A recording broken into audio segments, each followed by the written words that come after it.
Oremos.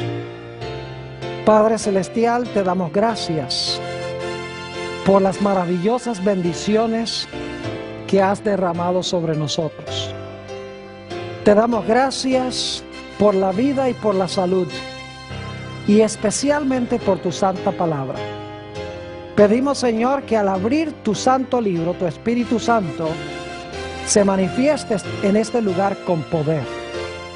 Que podamos comprender los 4 secretos de la verdadera riqueza. Te lo pedimos en el precioso nombre de tu Hijo, Cristo Jesús. Amén.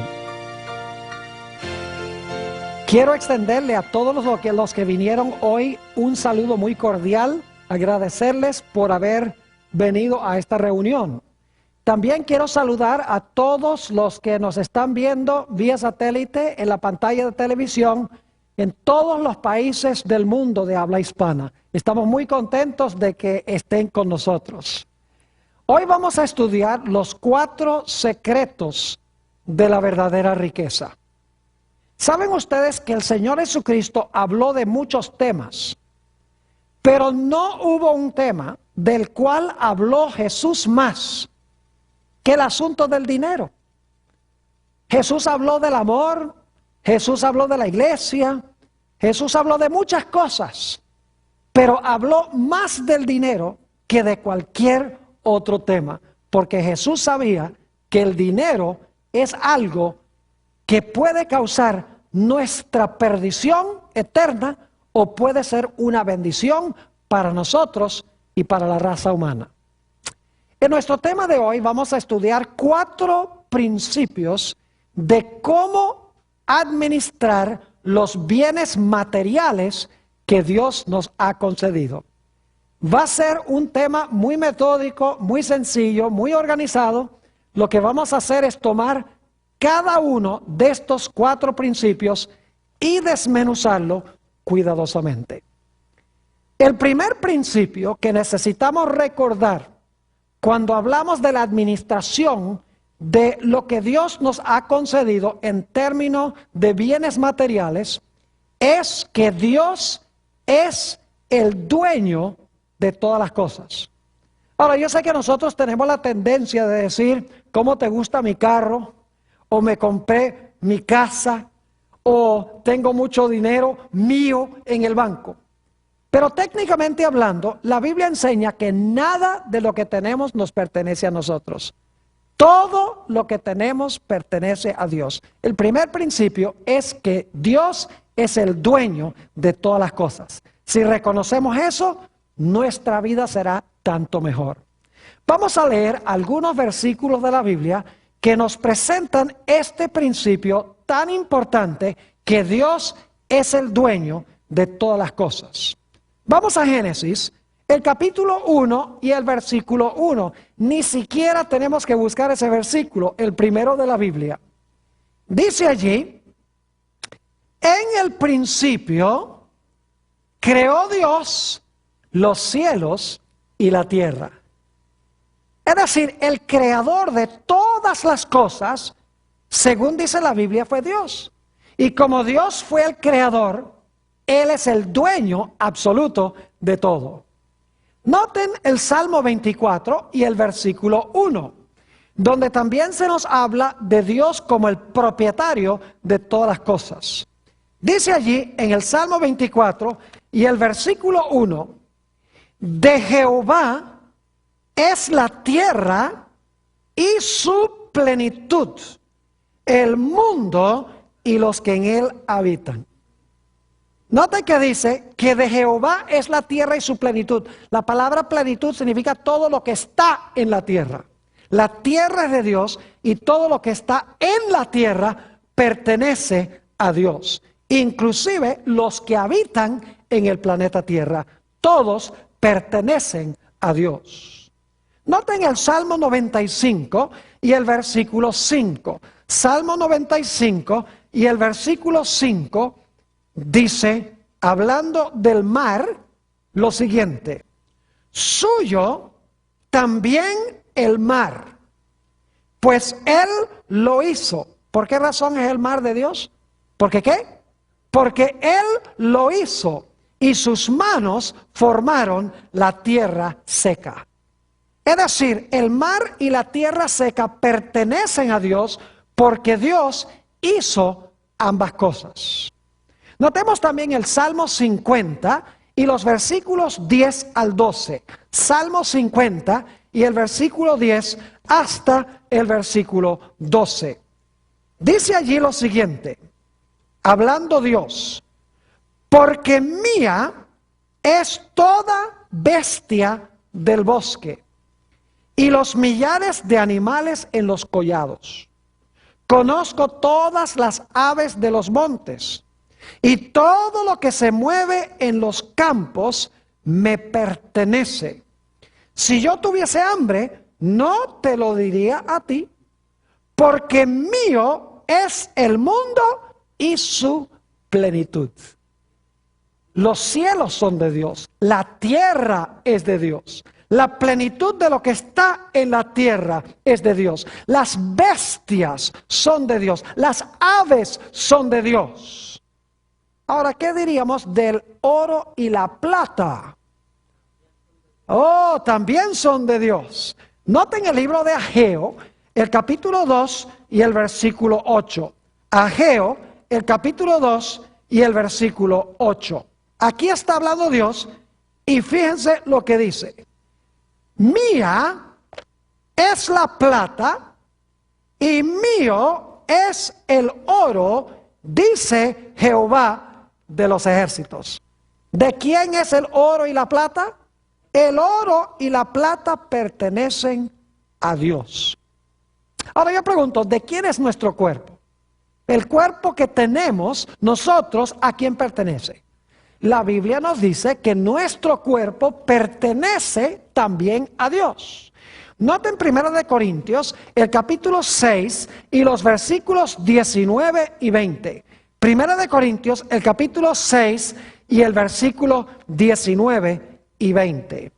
Dice aquí el apóstol San Pablo: ¿o ignoráis que vuestro cuerpo es templo del Espíritu Santo, el cual está en vosotros, el cual tenéis de Dios, y que no sois vuestros?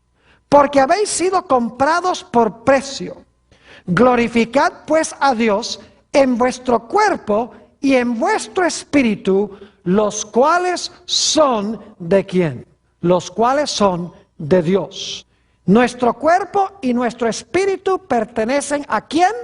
Pertenecen a Dios. Fíjense qué interesante el panorama que estamos viendo. La tierra es de Dios, el cielo es de Dios, la plenitud de lo que está en la tierra es de Dios, las bestias son de Dios, los árboles son de Dios, el oro y la plata pertenecen a Dios, nuestro cuerpo pertenece a Dios y nuestro espíritu, que es nuestra mente, también pertenece a Dios. Hay muchos que dicen por ahí: bueno, este cuerpo yo puedo hacer lo que yo quiera con él, porque al fin y al cabo es mío. Especialmente aquellos, por ejemplo, que creen en el aborto, dicen: yo puedo hacer con mi cuerpo lo que yo quiera. En realidad, la Biblia enseña que nuestro cuerpo no es nuestro. Nuestro cuerpo pertenece a Dios. Ahora, el apóstol Pablo, en 1 Timoteo 6 y el versículo 7, expresa el mismo principio. Y yo creo que ustedes estarían de acuerdo conmigo y con el apóstol Pablo. 1 Timoteo 6 y el versículo 7. Dice allí el apóstol Pablo: porque nada hemos traído a este mundo y sin duda nada podremos sacar. ¿Saben ustedes algo? Que ni la ropa que tenemos puesta la trajimos al mundo, porque entramos al mundo desnudos. Y no podemos tampoco sacar nada de este mundo. Mientras Dios nos da vida, tenemos. Mientras que no estamos recibiendo vida de Dios, no tenemos. Es decir, todo pertenece a Dios. Noten Deuteronomio 8 y el versículo 18. Dios, hablándole al pueblo de Israel, tuvo unas palabras muy sabias que hablar. porque posiblemente Israel pensaba que ellos podían ganar riquezas por sí mismos. Deuteronomio 8 y el versículo 18. Dice allí, si no, acuérdate de Jehová tu Dios, porque Él te da el poder para hacer riquezas, a fin de confirmar su pacto que juró a tus padres, como en este día. ¿Quién es el que da poder para adquirir riquezas? Es Dios el que da poder para adquirir riquezas. Porque las riquezas pertenecen ¿a quién? Las riquezas pertenecen a Dios. Cuando Salomón fue a construir el templo, encontramos que Salomón elevó una oración o una plegaria a Dios. Y quiero que noten la oración que elevó, o parte de la oración que elevó Salomón a Dios. Se encuentra en Primera de Crónicas 29 y vamos a leer solamente los versículos 14 y 16. Primera de Crónicas 29, 14 y 16. Dice aquí, porque ¿quién soy yo y quién es mi pueblo para que pudiésemos ofrecer voluntariamente cosas semejantes? Es decir, habían traído muchos dones para construir el templo. Salomón dice, ¿quiénes somos nosotros para haber traído estas cosas? Pues todo es tuyo, dice Salomón en su oración, y de lo recibido de tu mano te damos, oh Jehová, Dios nuestro, toda esta abundancia que hemos preparado para edificar casa a tu santo nombre, de tu mano es, y todo es tuyo. Principio número 1. Dios es el dueño de todas las cosas. Todo lo que tenemos pertenece ¿a quién? A Dios. Principio número 2. Aunque Dios es el dueño de todas las cosas, Dios nos ha colocado a nosotros como sus mayordomos. Una mejor palabra sería que Dios nos ha colocado como sus administradores para administrar lo que le pertenece a Él. Ustedes saben que un individuo puede ser dueño de una empresa y puede nombrar a alguien para administrar la empresa. No significa que el administrador es el dueño. Lo que hace el administrador es simplemente manejar o administrar lo que pertenece al dueño. Vamos a notar algunos versículos de la Biblia sobre este segundo principio de que aunque Dios es el dueño, nosotros somos sus mayordomos. Génesis 1 y el versículo 28. Está hablando aquí de la creación de Adán y Eva y dice esto. Y los bendijo Dios y les dijo, fructificad y multiplicaos, y llenad la tierra, y sojuzgadla, y señoread en los peces del mar, en las aves de los cielos, y en todas las bestias que se mueven sobre la tierra.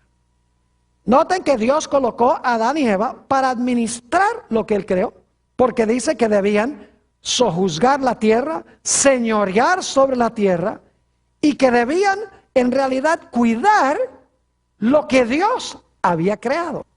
Noten también Génesis 2 y el versículo 15. Génesis el capítulo 2 y el versículo 15. Dice específicamente en cuanto al plan de Dios para Adán, tomó pues Jehová Dios al hombre y lo puso en el huerto de Edén para que ¿qué? Para que lo labrara y lo guardase. Es decir, que Génesis deja muy en claro que aunque Dios era el dueño de todo, porque Él lo creó, Dios colocó a Adán y Eva para administrar, cuidar, mejorar y gobernar sobre lo que Dios había hecho. Ahora, hablemos un poco sobre las características que debe tener un mayordomo para que pueda ser reconocido fiel por el dueño. Vamos a Primera de Corintios, el capítulo 4 y el versículo 2. Acabo de mencionar esta característica de un buen mayordomo, de un buen administrador. Dice en Primera de Corintios, el capítulo 4 y el versículo 2. Ahora bien, Se requiere de los administradores que cada uno sea hallado ¿qué? Que cada uno sea hallado fiel. Es decir, un administrador no debe estar robándole al dueño. Un administrador maneja lo que pertenece al dueño, pero no roba lo que no le pertenece. Es decir, una primera característica de un buen mayordomo es que debe ser fiel. Una segunda característica de un buen mayordomo es que el buen mayordomo mejora y multiplica lo que pertenece al dueño. No lo deja así nomás. Noten Mateo, el capítulo 25 y el versículo 27. San Mateo 25 y el versículo 27. Aquí está hablando en la parábola de los talentos lo siguiente. Dice, por tanto, debías haber dado mi dinero a los banqueros, y al venir yo hubiera recibido lo que es mío con intereses. Es decir, el buen mayordomo no solamente cuida lo que pertenece al dueño, sino que lo multiplica. Es decir, lo mejora. Es fiel y gana intereses a lo que el dueño, lo que es del dueño, en otras palabras. Ahora, otra característica de un mayordomo fiel es que un mayordomo fiel le rinde al dueño los frutos en el tiempo en que debe hacerlo. Es decir, las ganancias se las rinde al dueño cuando el dueño lo exige y lo pide. Noten Mateo 21 y el versículo 34, San Mateo el capítulo 21 y el versículo 34. Esta es la famosa parábola de la viña. Y dice allí, y cuando se acercó el tiempo de los frutos, envió, está hablando de Dios, envió a sus siervos, a los labradores, para que recibiesen sus ¿qué? Sus frutos. Es decir, un mayordomo es fiel. En segundo lugar, un mayordomo multiplica lo que pertenece al dueño. En tercer lugar, un buen mayordomo le rinde al dueño lo que el dueño espera a su debido tiempo. Noten otra característica de un mayordomo fiel. Lucas 16 y el versículo 2. San Lucas 16 y el versículo 2. Algún día un mayordomo tiene que rendirle cuentas al dueño. Es decir, el dueño va a examinar los libros para ver si el mayordomo o el administrador llevó bien la contabilidad. Dice en Lucas 16, 2. Entonces le llamó y le dijo, ¿qué es esto que oigo acerca de ti? Da cuenta de tu mayordomía, porque ya no podrás ser más mayordomo. Es decir, un buen mayordomo, cuando el dueño dice, ríndeme cuentas, el buen mayordomo o el buen administrador le muestra los libros y se ve que llevó bien la contabilidad. Ahora, note lo que dice San Mateo 25 y el versículo 23. Todo mayordomo le encantaría escuchar estas palabras que habló Jesús. Dice en Mateo 25 y el versículo 23, su Señor le dijo, bien, buen siervo y fiel, sobre poco has sido fiel, sobre mucho te pondré, entra en el gozo de tu Señor. Y otro texto que está relacionado con esto es San Lucas 16, 10, a donde dice Jesús, el que es fiel en lo muy poco, también en lo más es fiel. Y el que es en lo muy poco injusto, también en lo más es injusto. Es decir, que un mayordomo es fiel en las cosas más pequeñas. Y si lo hace, cuando tiene que rendirle cuentas al dueño, el dueño le va a dar mayores responsabilidades y mayores privilegios como su administrador. Repasando entonces, el segundo principio es que aunque Dios es el dueño de todas las cosas, Dios nos ha colocado a nosotros para administrar lo que Él nos ha dado. Lo podemos usar, lo podemos aprovechar, pero tenemos que aplicar estos principios. Y es que tenemos que ser fieles, tenemos que invertir lo que pertenece al dueño y multiplicarlo. Tenemos que rendirle sus frutos en el momento debido. Tenemos que dar cuenta de nuestra mayordomía y tenemos que ser fieles en las cosas más pequeñas, y entonces el dueño nos colocará sobre asuntos más grandes. Ahora, yo no sé si ustedes se han dado cuenta que los primeros dos principios están en Génesis. O sea, no nos hemos mantenido solamente en el libro de Génesis, porque ahí tenemos los principios que luego se amplían y se desarrollan en el resto de la Biblia. El primer principio lo vimos en Génesis 1:1, que Dios es el dueño de todas las cosas. En el principio creó Dios los cielos y la tierra. El segundo principio lo vimos en Génesis 2:15, donde Dios colocó a Adán para labrar y cuidar el huerto. Y también Génesis 1:28, donde Dios mandó al hombre a sojuzgar la tierra, a cuidar la tierra, a administrarla. Es decir, estos principios están en Génesis y luego se desarrollan en el transcurso del resto de la Biblia.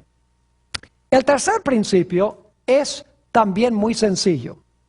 El tercer principio es que aunque Dios es dueño de todas las cosas y nos ha dado la habilidad de administrar todo lo que pertenece a Él, en realidad hay algo que Dios se ha reservado exclusivamente para Él. Es decir, no nos da eso ni siquiera para administrarlo. Dios me dice, administra esto, pero hay una porción que yo me he reservado que no es para tú administrarla. Esa me la he reservado para mí. Yo no sé si ustedes recuerdan que hemos estudiado sobre el árbol de la ciencia del bien y del mal. Vamos a leerlo en Génesis, el capítulo 2, 16 y 17, porque aquí tenemos el principio, el tercer principio, de que Dios se ha reservado algo para sí que nosotros no podemos ni siquiera administrar. No nos lo ha dado para administrarlo nosotros. Se lo ha reservado para Él. Noten Génesis 2, 16 y 17. Dice, y mandó Jehová Dios al hombre diciendo, de todo árbol del huerto podrás comer, mas del árbol de la ciencia del bien y del mal no comerás, porque el día que de él comieres, ciertamente morirás. Yo pregunto, ¿todos los árboles del huerto pertenecían a Dios? ¿Todos? Claro que sí, pero había un árbol que pertenecía especialmente a Dios. Claro que sí. Adán y Eva podían administrar todos los árboles, inclusive podían comer de todos los árboles, pero había un árbol que Dios dijo, este no me lo van a administrar, este no lo van a usar para ustedes, este árbol yo me lo reservé exclusivamente para mí. Ahora yo pregunto, de nuestros recursos materiales, Dios nos ha dado una porción que le pertenece exclusivamente a Él y que nosotros no tenemos derecho ni siquiera de administrarlo. Claro que sí. ¿Cómo se llama? Se llama el diezmo, exactamente. Vamos a leer un poco en cuanto al diezmo en la Escritura. Fíjense que tenemos estos principios en Génesis, ¿verdad que sí? Dios creó los cielos y la tierra, son de Él. Segundo, Dios colocó a Adán y Eva para administrar las cosas en la tierra, en el huerto. Tercer principio, aunque todo se lo dio Dios a Adán y Eva para que lo mejoraran y para que lo cuidaran, Dios se reservó un árbol para Él. Ahora, noten lo que dice en Levítico 27 y el versículo 30 sobre el asunto del diezmo. Dice allí, en Levítico 27 y el versículo 30, el diezmo de la tierra, así de la simiente de la tierra, como el fruto de los árboles, de Jehová es cosa dedicada a Jehová. ¿A quién le pertenece el diezmo? A Dios. ¿Y saben cuánto es el diezmo? El diezmo es ¿qué? 10%. ¿Cómo les gustaría a ustedes que un individuo que es dueño de una empresa, supongamos que hay un individuo que es dueño de una empresa, y él le da a usted el trabajo de administrar el negocio que tiene. Y el dueño dice, mira, yo quiero que tú me administres este negocio. Y cuando lleguen las entradas, tú te quedas con el 90% y me devuelves a mí el 10%. ¿Aceptarían un negocio así? Ah, eso es un negociazo. Imagínense, 90% para mí y 10% para el dueño, cuando él pone la empresa y todos los recursos. Tremendo negocio. Sin embargo, Dios dice, del 100% que yo te doy, resérvame 10% para mí. Y decimos, ay Señor, pero ¿por qué eres tan mezquino? ¿Cómo te vas a quedar con el 10%? El 10% no es nada. Dios nos da el 90% para administrar, pero el diezmo lo ha apartado para Él. Ni siquiera podemos administrarlo, porque es como el árbol de la ciencia del bien y el mal. Dios lo ha reservado para sí. Algunos dicen, pastor, pero el diezmo era para los judíos. Hoy en día nosotros no somos judíos, así que no hay que diezmar. Escuchen bien, el diezmo no comenzó con los judíos. El diezmo, el principio del diezmo comenzó en el huerto del Edén con ese árbol. Y en Génesis hay dos lugares a donde se menciona el diezmo antes que existiera un judío. Noten Génesis, el capítulo 14 y el versículo 18 al 20. Génesis 14, 18 al 20. Esto está hablando de Abraham. Y dicho sea de paso, Abraham no era judío. Dice en Génesis 14, 18 al 20, que después que Abraham regresó trayendo a Lot, a quien habían llevado de rehén, con todos los bienes que habían robado esos individuos, esos reyes que habían venido a pelear contra Sodoma, dice, entonces Melquisedec, rey de Salem y sacerdote del Dios Altísimo, sacó pan y vino. Fíjense que dice aquí que Melquisedec sacó ¿qué? Pan y vino. Ahí tenemos una prefiguración de la Santa Cena que se menciona en el Nuevo Testamento. Dice, y le bendijo diciendo, bendito sea Abraham del Dios Altísimo. Ahora escuchen, creador de los cielos y la tierra. ¿Qué es Dios? ¿Qué es el Altísimo? ¿Qué? Creador de los cielos y la tierra. Bendito sea el Dios Altísimo que entregó tus enemigos en tu mano. Dos cosas. Dios es el creador y Dios entregó los enemigos en manos de Abraham. ¿Y qué hizo Abraham como resultado de reconocer a Dios como creador y de reconocer a Dios como el libertador? Dice en la última parte del versículo 20, y le dio a Abraham los diezmos de todo. Es decir, Abraham reconoció que Dios era el dueño y que era el libertador o el redentor antes que existiera un judío. Existe, en otras palabras, el principio del diezmo ya en el libro de Génesis.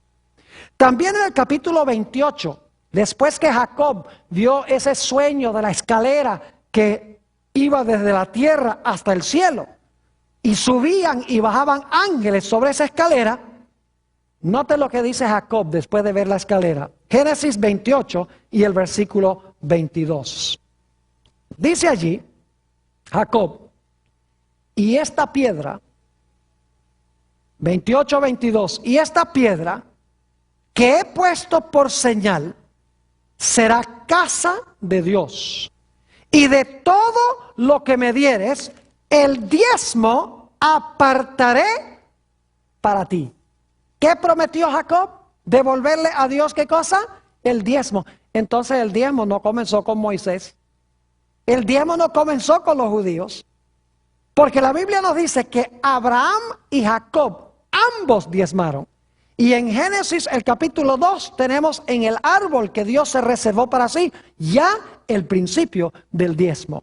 Es decir, aunque todo el dinero en realidad pertenece a Dios, Dios se ha reservado el 10% para él.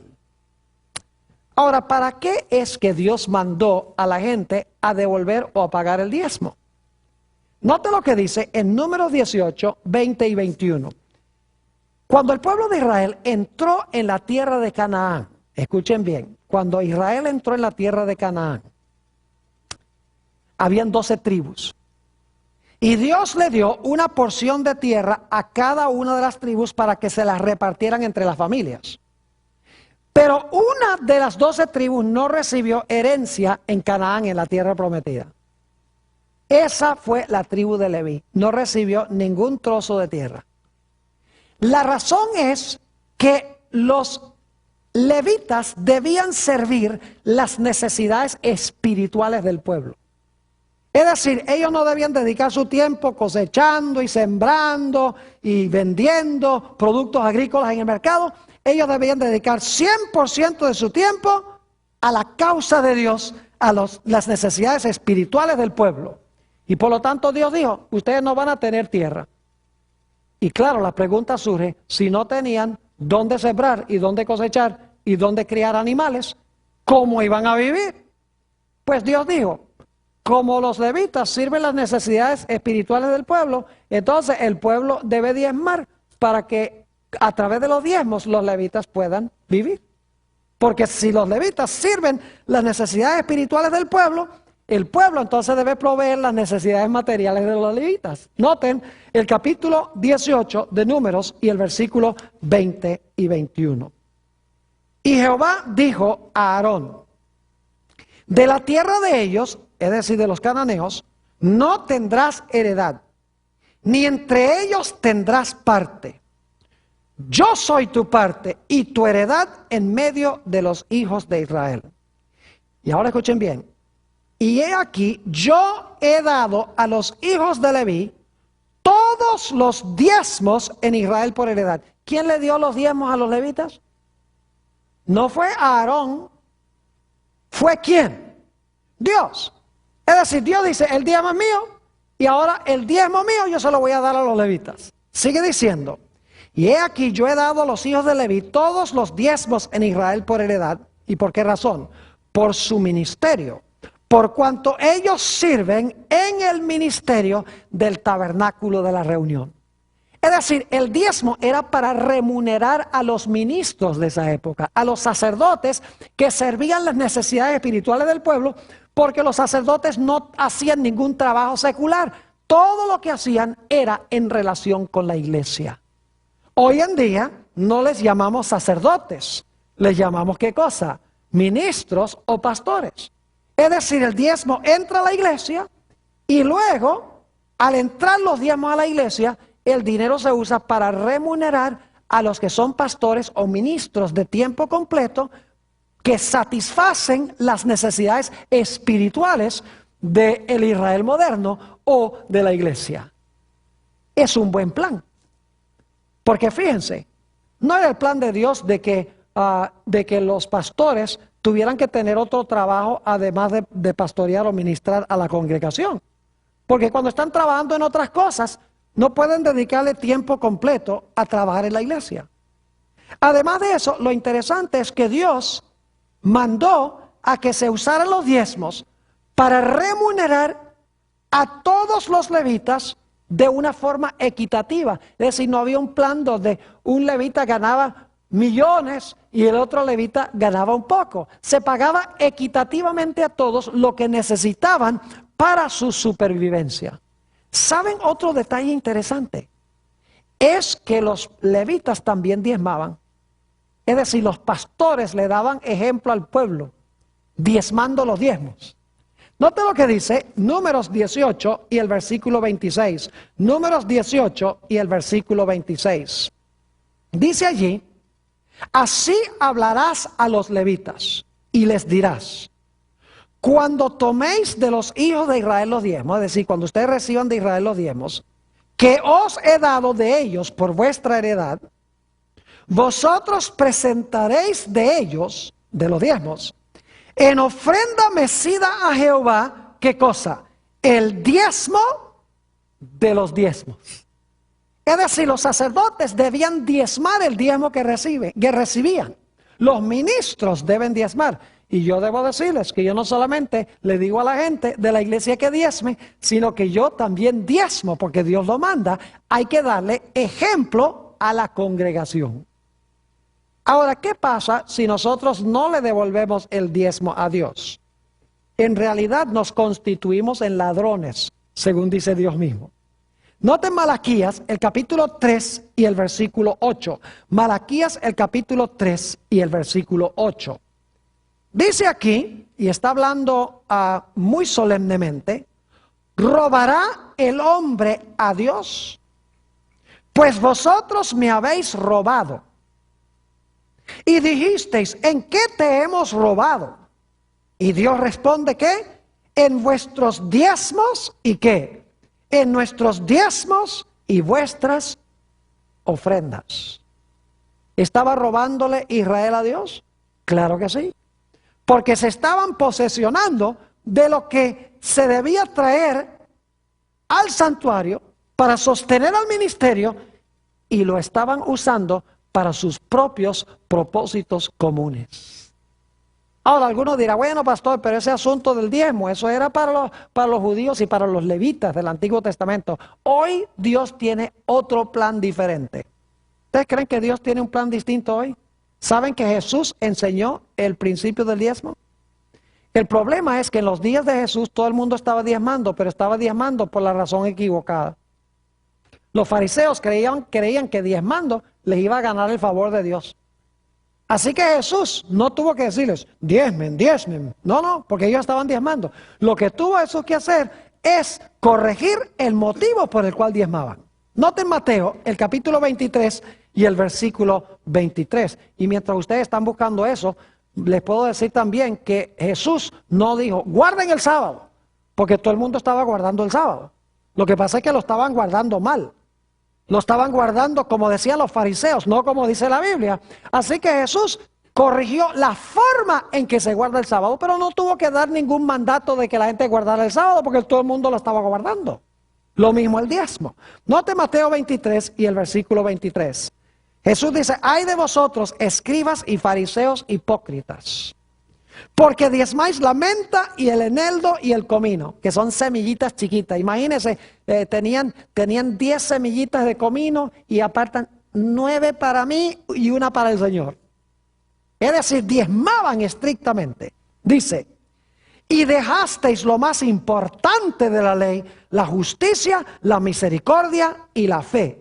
Esto era necesario hacer sin dejar de hacer aquello. Es decir, deben diezmar y deben tener la razón correcta o la motivación correcta para diezmar. Jesús dijo, es necesario tener ambas cosas.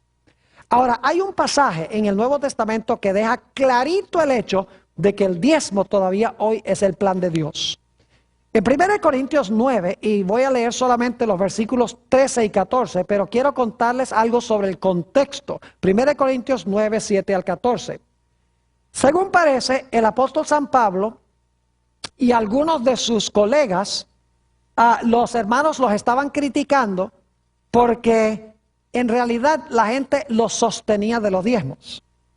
Y por lo tanto ahora el apóstol Pablo escribe a estas personas que estaban criticando a los ministros que eran pagos de los diezmos. Y el apóstol Pablo dice, ¿ustedes creen que un soldado cuando va a la guerra tiene que pagar sus propios gastos?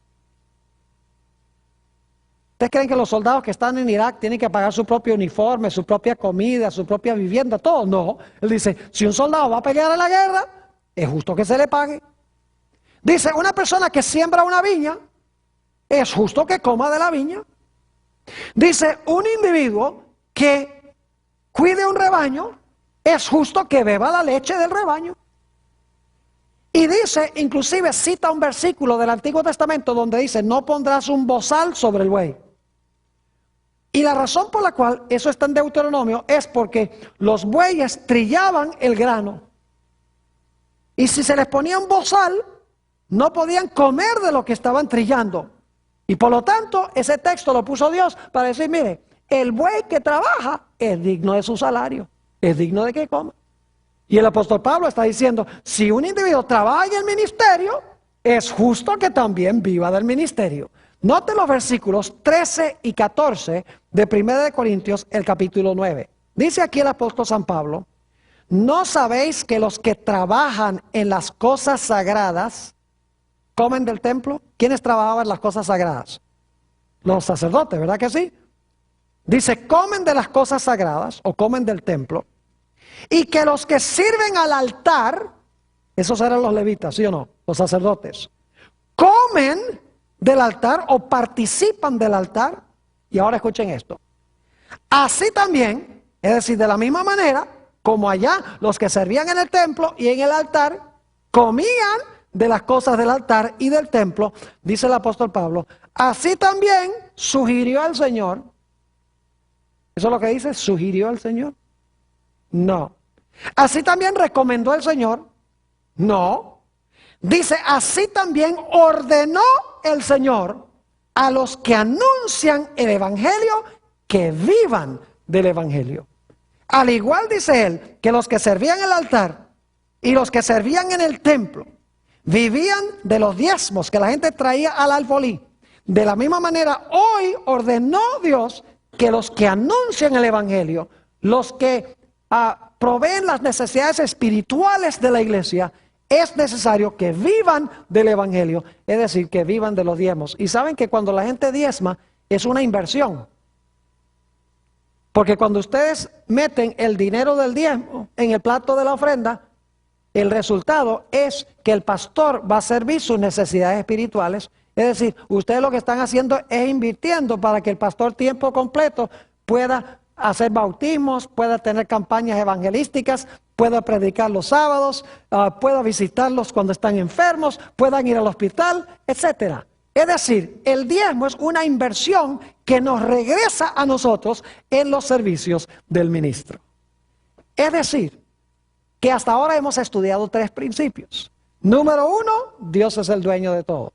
Número 2, nos ha colocado sobre sus posesiones como administradores.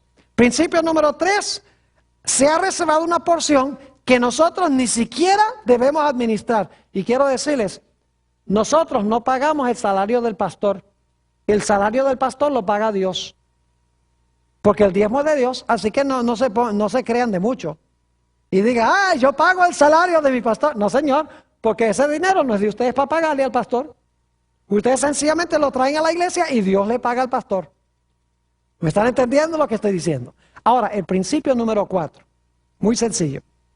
El principio número 4 es que si nosotros respetamos la porción que Dios se ha reservado, el resultado va a ser bendición. Si nosotros irrespetamos la porción que pertenece a Dios, vamos a traer sobre nosotros una maldición. ¿Saben ustedes que en el libro de Génesis nos dice que Dios bendijo todo lo que Él creó? Noten Génesis 1:28, lo voy a leer rápidamente. Dice, y los bendijo Dios, y les dijo, fructificad y multiplicaos, llenad la tierra y sojuzgadla, y señoread en los peces del mar, y en las aves de los cielos, y en todas las bestias que se mueven sobre la tierra. Dios bendijo todo lo que creó. Pero luego en Génesis, el capítulo 3, dice que Adán y Eva pecaron. ¿Y saben cuál fue el pecado de ellos? Se agarraron lo que Dios había reservado para él. Podríamos decir que se agarraron el diezmo de Dios para usarlo para ellos. Es decir, no respetaron la porción de Dios. Y como resultado, ¿qué vino al mundo? Ustedes pueden leer en Génesis, solo les doy las referencias, Génesis 3:14, Génesis 3:17 y Génesis 4:11. Nos dice que la serpiente fue maldita, la tierra fue maldita y cayó una maldición sobre Caín. Es decir, cuando tomaron la porción que pertenecía a Dios, como resultado vino ¿qué cosa? La maldición. No es que Dios dice, si tú no me devuelves el diezmo, te maldigo. No. Cuando usamos la porción que pertenece a Dios, nosotros traemos sobre nosotros mismos una maldición. Note lo que dice Malaquías 3 y los versículos 9 y 10. Malaquías 3 y el versículo 9 y el versículo 10. Este es el pasaje famoso sobre el diezmo en la Escritura. Dice aquí Dios, malditos sois con maldición, porque vosotros, la nación toda, me habéis robado. ¿Por qué es que vino la maldición? Porque la nación había ¿qué? Robado a Dios. Luego Dios da la solución, dice, traed todos los diezmos al alfolí. El alfolí era un lugar en el templo a donde la gente traía para depositar los bienes agrícolas que traían. Dice, traed todos los diezmos al alfolí y haya alimento en mi casa, es decir, en el templo, y probadme ahora en esto, dice Jehová de los ejércitos, si no os abriré las ventanas de los cielos y derramaré sobre vosotros bendición hasta que sobreabunde. Dios dice, soy malditos con maldición porque me han robado. Dice, pero si ustedes respetan mi porción, les voy a derramar una bendición que no van a tener suficiente espacio para recibir las bendiciones que yo les voy a derramar. Es una promesa de Dios. Hallamos ilustraciones de esto en la Sagrada Escritura. Tenemos, por ejemplo, la historia de Elías. No había llovido por 3 años. Dios mandó a Elías a ir a un pueblo, al pueblo de Sarepta, y Dios le dijo, allá te vas a encontrar con una viudita. Y ustedes pueden leer esto en Primera de Reyes 17, solamente les estoy contando la historia. Llega Elías allá al pueblo y cuando está entrando al pueblo encuentra a esta viejita, viuda, recogiendo unos pocos pedacitos de leña. Y entonces Elías le dice, mira, búscame un vaso de agua. Y el agua era un lujo, porque no había llovido en 3 años. Así que la viudita dice, está bien. Y cuando está yendo para buscar el agua, le dice a Elías, Elías es el ministro de Dios, porque es el profeta. Le dice a Elías, ¿y no tienes algo de comer? Y la viudita dice, lo único que tengo es un poquito de harina y un poquito de aceite, y voy a hacer unos pocos panecitos, y luego mi hijo y yo nos vamos a morir. Y ahora imagínense qué egoísta ese profeta. El profeta le dice a la viuda, mira, ve y hace los pancitos. Dice, pero tráeme a mí un pancito primero. Óyeme, robándole a las viudas. El ministro de Dios. Pero luego le dijo a Elías, a la viudita, le dijo, mira, si tú haces lo que yo te digo, si tú me traes el pequeño pan primero al ministro de Dios, te aseguro que no va a escasear la harina ni el aceite hasta que llueva de nuevo en la tierra. Ahora la viuda tenía que decidir, ¿me muero con la barriga llena? ¿O me arriesgo a ver si de pronto lo que el profeta dice es la verdad? Ella fue y le hizo la pequeña torta a Elías primero. Y saben que la Biblia dice que no escaseó ni el aceite ni la harina hasta que volvió a llover sobre la tierra.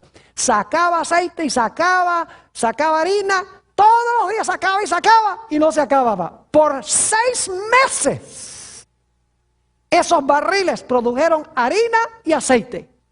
Ella nunca hubiera sabido si Dios estaba hablando en serio, al menos que lo hubiera probado. Por eso dice, probadme ahora en esto. Hay gente que dice, ay pastor, pero a mí no me alcanza el dinero para diezmar. ¿Saben algo? Yo les doy una fórmula donde siempre les alcanza el dinero para diezmar. Y es, denlo primero. Si lo devuelven primero, siempre les va a alcanzar el dinero para diezmar. Y fíjense que cuando Dios nos pide que diezmemos, Dios promete que nos va a suplir todo lo que nosotros necesitamos para nuestra vida. Junto con lo que nos pide, promete una gran bendición. También hallamos estos 4 principios ilustrados en la historia de José. Ustedes saben que Potifar era el dueño, ¿verdad? José fue a parar en la casa de este hombre, Potifar, hombre grande allá en Egipto. Y nos dice la Biblia que aunque Potifar era el dueño, José era ¿qué cosa? Era el mayordomo. Y era un buen mayordomo. Porque cuidaba lo del dueño, lo invertía, lo multiplicaba. Mejor dicho, Potifar confiaba tanto en José que lo único que sabía era cuando le ponían la comida en la mesa. Ni se preocupaba por lo que tenía o lo que no tuviera. Pero había algo que Potifar se reservaba solamente para sí, su esposa. Y ahí era que se iba a probar la mayordomía de José. Podía administrar todo, pero la esposa era de Potifar. Y José escogió respetar lo que Potifar se había reservado para sí. Y alguno dice, sí, pero fíjese, respetó lo que le pertenecía a Potifar y allá fue a parar a la cárcel. ¿Acaso la Biblia dice que cuando respetamos, cuando somos buenos mayordomos, que viene bendición? Pero es que a veces las bendiciones no vienen inmediatamente. A veces las bendiciones se demoran. José fue a parar a la cárcel, eso es verdad. Pero para hacer una larga historia corta, al final, como resultado de ir a la cárcel, conoció al copero de Faraón, llegó a ser el primer ministro de Egipto y llegó a librar a su familia de morir de hambre. Dios ciertamente lo bendijo. No crean que Dios inmediatamente que empiecen a diezmar les va a llover billetes del cielo. No, a veces se demora, pero Dios promete que no nos va a faltar. Leamos algunos versículos para concluir sobre estos principios. ¿Te entienden los principios? Sencillitos. Dios es el dueño de todo. Nosotros somos sus administradores. Dios se ha reservado una porción que es exclusivamente para Él. Si respetamos esa porción, bendición. Si irrespetamos esa porción, maldición. Así de sencillo es. Ahora, escuchen bien lo que dice Hechos 20:35. Porque uno de los mayores problemas que tiene el hombre es que el hombre es egoísta por naturaleza. Le gusta acaparar, le gusta guardar, le gusta ahorrar, no le gusta dar. Dice el apóstol San Pablo en Hechos 20:35, en todo os he enseñado que trabajando así se debe ayudar a los necesitados y recordar las palabras del Señor Jesús que dijo, más bienaventurada cosa es que es dar que recibir. Más bienaventurada cosa es que dar que recibir. ¿Te recuerda la historia de Zaqueo? Cuando Zaqueo se convirtió al Señor, inmediatamente cambió la forma como administraba su dinero. Antes era egoísta y era ladrón, porque cobraba impuestos y cobraba más de la cuenta. Pero cuando se entregó a Jesús, públicamente llega Zaqueo y dice, ahora yo anuncio que la mitad de mis bienes van para los pobres. Y dice, y algunos dicen, ¿por qué nada más la mitad? ¿Por qué no todo? Por la segunda parte de lo que dijo. Dijo, y si en alguien he defraudado, le voy a pagar 4 veces más de lo que le defraudé. La otra mitad la necesitaba para pagarle a todos los que había defraudado. Es decir, cuando se convirtió a Jesús, su forma de mirar el dinero, ¿qué? Cambió. Ustedes recuerdan la historia de la viudita. Esa se encuentra en San Marcos, el capítulo 12. Jesús está parado con los discípulos. Llega una viudita ahí, pobrecita, con 2 blancas, con 2 moneditas. Y ustedes pueden leer ahí, los magnates, los importantes, venían y traían sus manos llenas de monedas y las echaban ahí. Y todo el mundo, mire cuánto echó ese. Y llega la viudita en medio de todos esos, y ahí, sin que se fijara nadie, mete las 2 blancas. Y dice ahí en San Marcos, el capítulo 12, Jesús dice, miren, le dice a los discípulos, esa viudita dio más que todos los demás, porque ellos dieron de lo que les sobraba, pero ella dio todo lo que tenía. ¿Saben ustedes que nuestra generosidad no se mide por lo que damos, sino por lo que nos queda después que damos? No registró eso, ¿verdad? El sacrificio no se mide por lo que damos, sino por lo que nos queda después que hemos dado. Si damos y nos queda un montón, no hemos hecho ningún sacrificio. Lo que hizo que la viuda hubiera dado más es que cuando ella dio, no le quedó nada. Eso es sacrificio de verdad.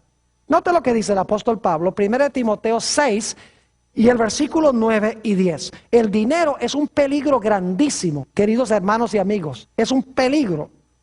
Puede traer mucha bendición al mundo, pero también representa un peligro para nosotros. 1 Timoteo 6, 9 y 10. Dice, porque los que quieren enriquecerse caen en tentación y lazo, y en muchas codicias necias y dañosas, que hunden a los hombres en destrucción y perdición. Porque la raíz de todos los males es el amor al dinero, el cual codiciando algunos se extraviaron de la fe y fueron traspasados de muchos dolores. Con razón el Señor Jesucristo habló tanto del dinero. Para concluir, quiero decirles que en el mar, que allá en la tierra de Israel hay 2 mares. El mar de Galilea y el mar muerto. El mar de Galilea, ustedes van y encuentran que está lleno de vida, lleno de peces, aves a sus alrededores, mucho verdor, árboles, pasto verde. Es decir, todo es vida. El Jordán sigue fluyendo del sur del mar de Galilea y va al mar muerto. Y cuando llega al mar muerto no hay nada vivo ahí. No hay vegetación, no hay peces, no hay microorganismos, no hay aves en el cielo. Está bien nombrado ese mar, es el mar muerto. ¿Y por qué razón es que el mar de Galilea tiene tanta vida y el mar muerto está tan muerto? Muy sencillo. El mar de Galilea le entra al río Jordán por el norte y luego el mar de Galilea da su agua por el sur. Es decir, el mar de Galilea recibe para dar. Mientras que el mar muerto no le da a nadie. El agua que llega al mar muerto queda en el mar muerto. El agua se estanca y por lo tanto no hay vida. El principio fundamental de la vida, mis queridos hermanos y amigos, es el principio de dar. Dar, dad y se os dará, dijo el Señor Jesucristo. Recordemos entonces estos 4 principios básicos de la verdadera prosperidad. Número 1, reconozcamos siempre que Dios es el dueño de todo. Número 2, que nosotros somos sus administradores y debemos ser fieles. Número 3, que hay una porción que Dios se ha reservado y debemos respetarla. Y número 4, si respetamos eso, tendremos gran bendición.